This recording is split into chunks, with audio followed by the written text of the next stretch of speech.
Tonight on 12 News, remembering a man who helped shape a city. He's a very, very high-principled man. And a man who spent decades inspiring students. You don't see that in society where someone coaches in a lead role for 41 years. Plus, from neighborhood yard to restaurant table. It could happen if Robbinsdale changes an ordinance. But first, concern about oil trains leads to a discussion involving political stakeholders. We don't want this to be a matter of luck, that we don't have any fatalities. 12 News starts right now. Hello and thanks for joining us. There are plenty of people who have benefited from the oil boom in North Dakota. But there are also plenty of concerns with the trains that transport that oil, and Eric Nelson has more on a story with ties both locally and regionally.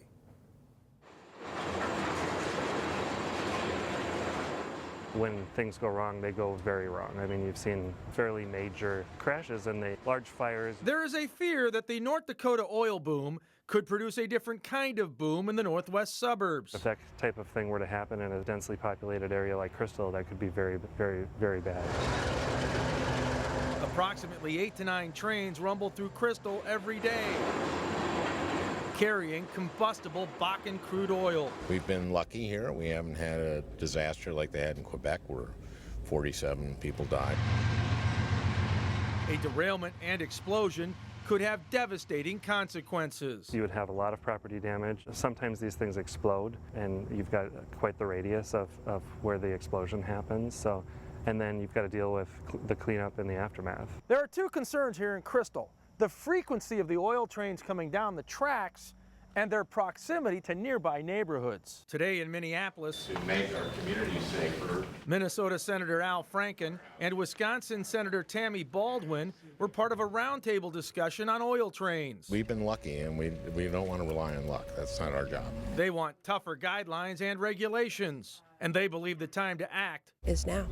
10 minutes from now, we could get a call saying we've had an explosion in one of the many populated areas of Minnesota or Wisconsin. Crystal City Council member Jeff Kolb believes trains should not be the only option for transporting oil. We'd also like to look at other solutions such as oil pipelines that would actually decrease the number of trains that are coming through our community. In Crystal, I'm Eric Nelson, Channel 12 News. Politicians also have concerns about infrastructure and the ability of first responders to get to the scene of an accident. When students in the Robbinsdale School District head back to school on Tuesday, they will be joined by a new superintendent. Dr. Carlton Jenkins comes from Atlanta Public Schools, but he's spent 25 years in the Midwest as a teacher, principal, and superintendent. 6 years ago, he was a finalist for Robbinsdale Superintendent, and he's never forgot the district. Just talking to the board members, talking to the people in the community, going through the interview process, and I was looking at how sincere the people were about trying to make sure all children had the opportunities to have an excellent educational experience. Jenkins comes to Robbinsdale schools just as the district anticipates growth and considers renovating and reopening schools. It's a diverse district with more than half of its nearly 13,000 students of color. Jenkins says narrowing the achievement gap between white students and those of color is top priority and can be achieved with a collective effort. How are we going to go about engaging parents? How are we going to go about amplifying our students' voices? How we're going to go about creating academic pathways that all of our students will have an opportunity to realize their dreams. Jenkins says he is focused on getting to know the community first before making any recommendations. A popular Robbinsdale restaurant wants to grow its own fruits and vegetables. To do that, it wants its own greenhouse. But as Sonia Goins reports, a city ordinance will have to change for that to happen. We've gotten a lot of compliments about the garden. There could soon be some big changes to this tiny lot on 45th and Orchard. Ken mows it, and then this year I put the 20 by 20 garden in. Chase Youngblood and his neighbor are the caretakers of this property. They have us pay $1 a year to maintain it, but then we can do what we'd like with it, with exception of permanent fixtures. But Chase says he'd gladly give up those caretaking duties. So this will be torn down. That's fine. That's because the Travail restaurant group wants to build a garden with a greenhouse on the 1/3 acre lot. Essentially, it's going to look like a community garden. but it'll just be our community garden. The chefs at Travail are used to whipping up fancy dishes with vegetables, but the hope is to give them some more hands-on experience. Can we create a relatively sustainable, garden that's organic in the middle of a city on a small scale to be able to actually use this product and teach people, our cooks specifically. Now, the garden space will not only provide good eats for the restaurants, but it'll also be good for the environment too. Hopefully we can raise bees there and create our own honey and really create a small ecosystem. So it's, it just starts with growing vegetables, but it's actually a really huge process and project. Travail also plans to use rain barrels to feed the garden. But before any of that can happen, city officials have to change an ordinance. It's just kind of oddly shaped, so it really works well for something kind of a non-conventional use like this would be. Overall, some residents are given the green thumbs up for the project. Yeah, love it. So we're excited to hopefully have them come in. In Robbinsdale, Sonia Goins, 12 News. The city approved the first reading of the ordinance Tuesday night. Next reading is on October 5th, and a public hearing will follow. The Crystal City Council has approved a preliminary budget, but some say it doesn't provide enough savings for a rainy day. Under the $13 million general fund budget, property taxes would go up just over 3%. About 45% of the budget pays for expenses related to police and fire. But some council members raise concerns about budget reserves. Laura Libby says the budget does nothing to replenish the city's building fund, which was largely drained to pay for the city's new public works building. The public can comment on the budget at a future meeting in either late October or early November. A former mayor of Maple Grove has died. Jim Deane was the city's second mayor and served from 1981 to 1994. He is being remembered today by city staff and as a longtime cross-country coach in the Osseo School District. It's a tremendous loss to me. It's a tremendous loss to the city. A city that saw a lot of growth during the 3 terms that Jim Deane was mayor.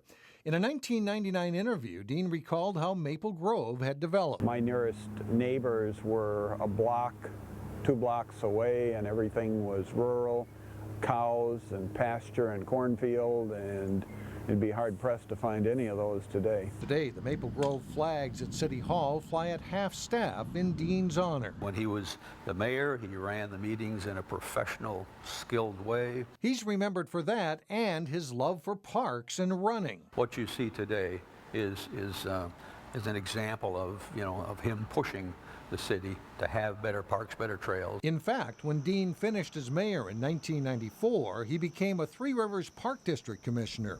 The main road into Elm Creek Park Reserve is named after him. Every day we're running down James Deane Parkway out at Elm Creek Park. John Runquist is the current Osseo cross-country coach, continuing a program that Deane started in 1958. Started with the boys, brought on the girls, and for 41 years he oversaw it. He was the head coach, and you don't see that in society where someone coaches in a lead role for 41 years. Runquist says Deane earned the runners' respect by being a coach and an inspiration. Many of them continued the lifelong love of running. In later years, Deane stayed close to cross-country, firing the starting gun for races, and while his teams had success, that's not what he was most proud of. The relationship I've had with the athletes that I've coached, not only when they were athletes at the high school, but the longevity of that relationship.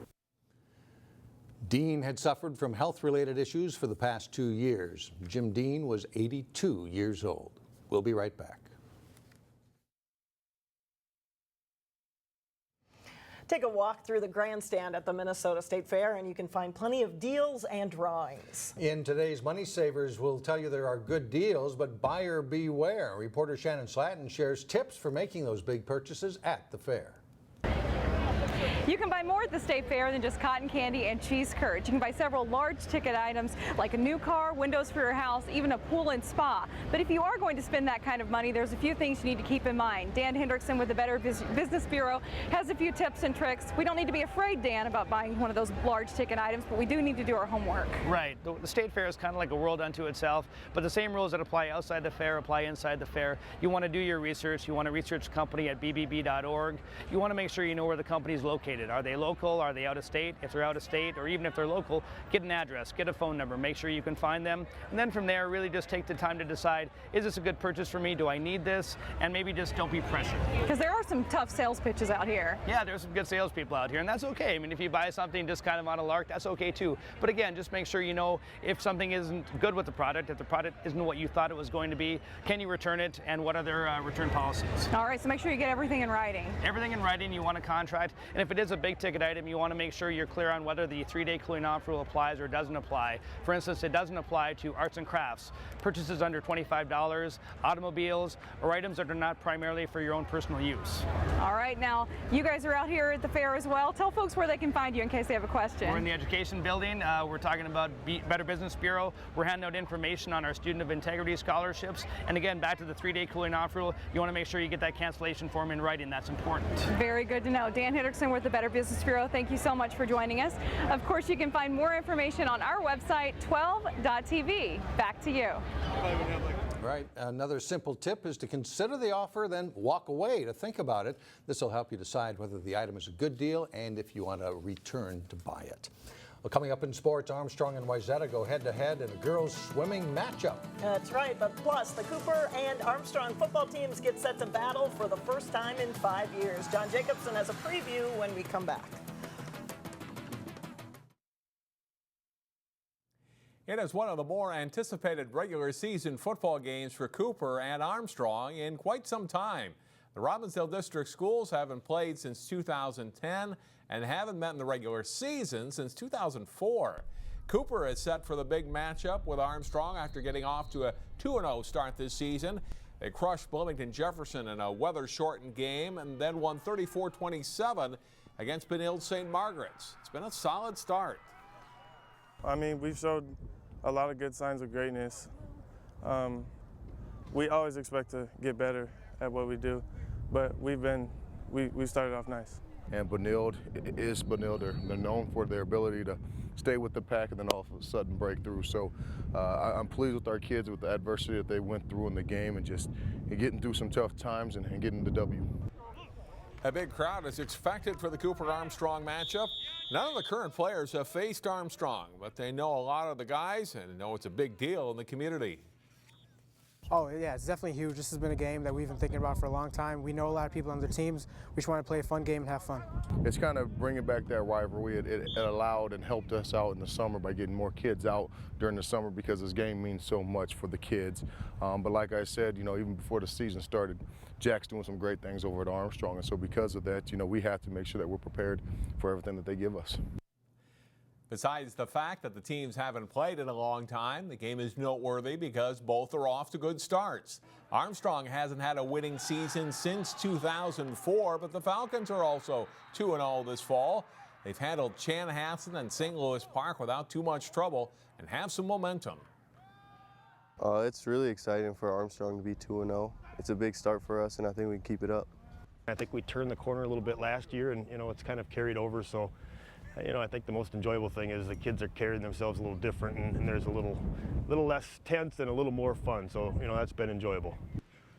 While the schools have played fairly regularly in many other sports, the Falcons players know that facing their neighbors in football has a lot of people excited.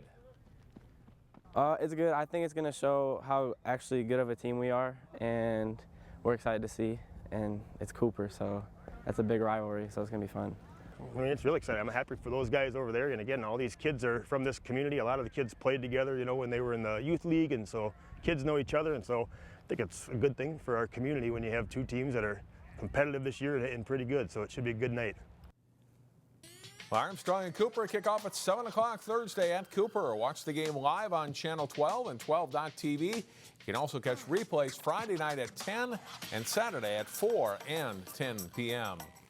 Wayzata is the two-time defending state champion in girls swimming, and Armstrong has a pretty good team, too. The Plymouth neighbors met up at Lifetime Fitness. 200 freestyle is a three-way battle. Wayzata's Colleen Donlan beats out teammate Melinda Zhang and Armstrong's Grace Wolschlager. The 200 medley relay is also close. Sarah Lingen swims the winning anchor leg for the Trojans, with teammate Maggie Frank securing second place for Wayzata. 100 butterfly, an impressive finish by Armstrong's Wolschlager. She edges Wayzata's Marissa Skajewski. In the 100 freestyle, Wayzata's Alexis Schaff dominates with a winning time of 54.18 seconds. And in the 500 freestyle, Chrissy Van Arhoven takes it for the Falcons in 5 minutes, 13.83 seconds. Wayzata wins the meet 94-84. The Hopkins volleyball team was a preseason top 10 ranked team. The Royals faced an opponent Tuesday night that they defeated twice a year ago. The Royals meeting Orono at the Lindbergh Center. First set, Hopkins on your right in black, and the Royals' Tara Lee with a center touch over the net for a point.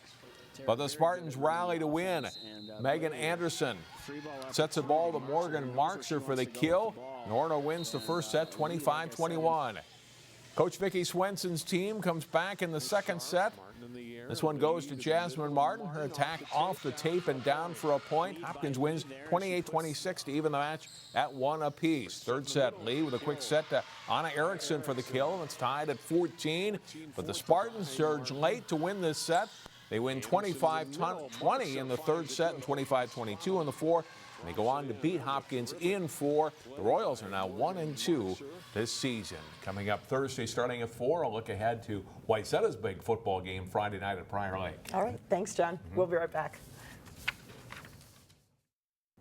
And finally, a dedicated group of Robbinsdale volunteers are keeping tradition alive at the State Fair. Yeah, the Robbinsdale OES Dining Hall is one of 3 church dining halls that are left at the fair. And as many as 50 volunteers a day have been serving up home-cooked food since 1937 at the same location there on Underwood Street. Before they were in this building, they were actually in a tent.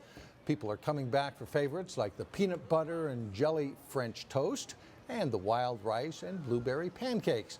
But many come to share the tradition of a good, hearty meal at the State Fair. From the 40s and 50s even, of when they were here and ate with their parents, and now they're bringing in their kids or their grandkids and eating here. So it's kind of neat. I love it. I love to hear it and see it.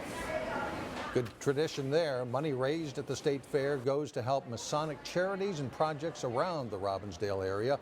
One new food the dining hall is serving up this year is pot roast, which the crew tried and said it is delicious.